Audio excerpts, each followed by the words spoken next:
Hay una serie de elementos que los economistas casi siempre utilizamos cuando queremos estudiar la realidad, cuando queremos analizarlo. Son unos conceptos básicos, unos supuestos básicos que casi siempre suponemos que son ciertos cuando queremos entender cómo funciona. Estos elementos que solemos utilizar los economistas los usamos para poder simplificar la realidad, ¿no? La realidad tiene muchas vertientes, hay muchas características distintas y queremos simplificarla para poder comprender mejor qué es lo que está ocurriendo. Muchos de los análisis que hacemos los economistas pues parten de esas premisas, de estas premisas básicas que vamos a ver en este vídeo o de otras premisas distintas. Pero ya que los análisis parten de estas premisas que estamos haciendo, de estas premisas básicas, por ejemplo, que vamos a estudiar aquí, los análisis que hagamos serán ciertos siempre y cuando estas premisas se cumplan en la realidad. Estos elementos que utilizamos para simplificar la realidad son simplificaciones, y las utilizamos porque creemos que son pues aproximadamente verdad, ¿no? Creemos que la realidad pues se comporta más o menos conforme a esas suposiciones que hacemos, que el mundo real pues sigue más o menos esas normas básicas que estamos diciendo. Pero tenemos que ser conscientes que esto es más o menos, ¿no? Que esas normas básicas no tienen por qué cumplirse siempre, pero que creemos que más o menos se cumplen. Pero las explicaciones que derivemos de estos supuestos básicos, pues serán más ajustadas a la realidad cuanto más ajustadas a la realidad sean esos supuestos. Por ejemplo, un supuesto que solemos hacer en economía, que se suele hacer prácticamente todo el tiempo, es que las personas son seres racionales. ¿Qué significa que somos seres racionales? Bueno, pues esto lo sabemos todos, ¿no? Los individuos somos seres racionales que pensamos, que seguimos razonamientos. Y es una característica muy importante que utilizamos en la economía. Cuando queremos explicar un hecho económico, pues partimos del hecho de que las personas son racionales. Y por racionales entendemos una cosa pues un poco más concreta que simplemente que podamos seguir lógicas. Lo que solemos pensar es que cuando los individuos son racionales, cuando las personas son racionales, lo que queremos decir es que son coherentes a la hora de tomar sus decisiones.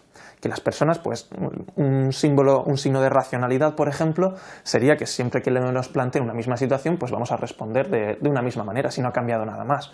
Si todo se mantiene constante y nos plantea una situación, pues siempre vamos a responder de la misma manera. Y esto ocurre porque suponemos, ¿no? En nuestro supuesto de cómo las personas son racionales, suponemos que las personas toman sus decisiones de forma lógica a partir de sus preferencias, ¿no? Pues tienen unos gustos, las personas tienen unos gustos y son racionales a partir de ese punto. Y por tanto los individuos van a elegir siempre pues lo que más le guste de una serie de opciones, pues vamos a pensar que lo que ha elegido el individuo es precisamente pues lo que más le gustaba de esas opciones que tenía a su disposición. En general, lo que más le guste pues lo vamos a entender como lo que más le beneficia a sí mismo, ¿no? Pues dadas sus gustos, dadas sus tendencias, pues el individuo lo que elige es lo que más le beneficia a sí mismo. Es un supuesto que hacemos. Es un supuesto que hacemos que nos va a ayudar a entender un poco lo que es la realidad. Pues cuando el individuo elige algo, está eligiendo lo que más le gusta, y lo que más le gusta está suponiendo que el individuo, pues de nuevo pues simplificamos que el individuo tiene unos gustos, unas preferencias. Esto es una simplificación que parece algo muy trivial, que creemos que tiene que estar ahí, ¿no? Pues cada uno tiene unas preferencias, unos gustos sobre las distintas opciones que hay. Bueno, pues definir esto de esta manera, decir que cada uno tenemos unas preferencias, pues a veces simplificar de nuevo la realidad. Otra simplificación que suelen hacer los economistas, es que estas preferencias, nuestros gustos son bastante estables, pues que no cambian mucho a lo largo del tiempo, que más o menos permanecen estables, aunque puedan cambiar, pero en nuestros modelos vamos a suponer que suelen ser bastante estables.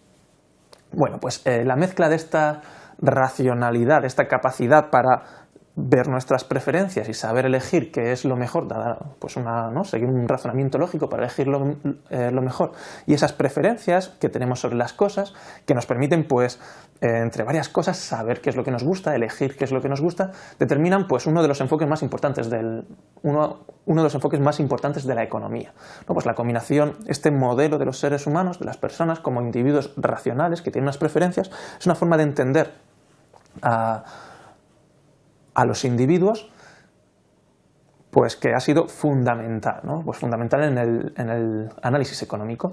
Los economistas, siguiendo este razonamiento, observamos y analizamos lo que hacen los individuos, suponiendo que los individuos son de esta manera, suponiendo que los individuos están buscando lo mejor para sí mismos, dado sus gustos. Y otro elemento que tendemos a introducir los economistas es que los individuos, además, en sus gustos, cuando observan la realidad, lo que intentan es buscar lo mejor para sí mismos, lo mejor dados esos gustos, ¿no? Pues podríamos decir un cierto egoísmo, ¿no? Pues pensamos que los individuos son egoístas en el sentido de que buscan lo mejor para sí mismo, dados sus propios gustos, tienen unas preferencias sobre las cosas y lo que buscan es lo que más convence a sus propias preferencias.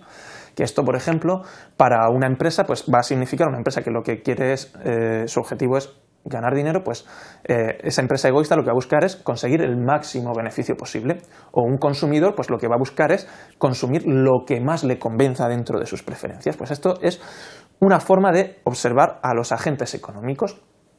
Y esta forma de observar a los agentes económicos, suponiendo que son racionales, suponiendo que tienen unas preferencias, que maximizan su propia utilidad, dadas esas preferencias, pues tiene un nombre. Es la visión del ser humano como el Homo economicus, el hombre económico. Y es la visión que tenían de los individuos, pues los economistas clásicos. Esta visión pues fue establecida, pues digamos, de forma formal, ¿no? Claramente, que los individuos desde un punto de vista económico se pueden entender como individuos racionales que buscan lo mejor para sí mismos, pues por John Stuart Mill, que es un economista muy importante, un economista de los que se llaman clásicos de finales del siglo XIX. Y aunque John Stuart Mill estableció esto a finales del siglo XIX, pues todos los economistas clásicos, que son los de finales del XVIII, principios del siglo XIX, tenían esta idea del Homo economicus en sus mentes a la hora de modelizar la realidad económica, y nosotros lo seguimos teniendo. Pues los padres, los que son considerados los padres de la economía, los economistas pues como Adam Smith, que publicó La riqueza de las naciones a finales del siglo XVIII, que es pues un poco el nacimiento de la ciencia económica, o David Ricardo, otro economista muy importante de principios del siglo XIX, tenían esta idea del individuo económico, el Homo economicus. Por tanto, esta idea, que está tan arraigada en la tradición económica, la vamos a usar continuamente, y en economía se usa muchísimo, sobre todo pues para los modelos más clásicos, los modelos más tradicionales, que a la vez con frecuencia son los modelos que son capaces de explicar una mayor generalidad de cosas. Pues en estos modelos pues tenemos una visión del individuo como un maximizador racional de sus propias preferencias. Y bajo este punto de vista vamos a ver que es posible comprender muy bien muchas de las decisiones económicas que toman los individuos. Pero tenemos que tener en cuenta que esta visión del Homo economicus no es toda la economía. El enfoque económico es mucho más general, pretende entender todas esas decisiones de asignaciones de recursos de los individuos. La visión del Homo economicus nos permite entender muchas cosas, y para una primera aproximación a la economía, para una aproximación básica, va a ser el enfoque que vamos a seguir. Pero la economía no es simplemente el Homo economicus, la economía va mucho más allá de esto.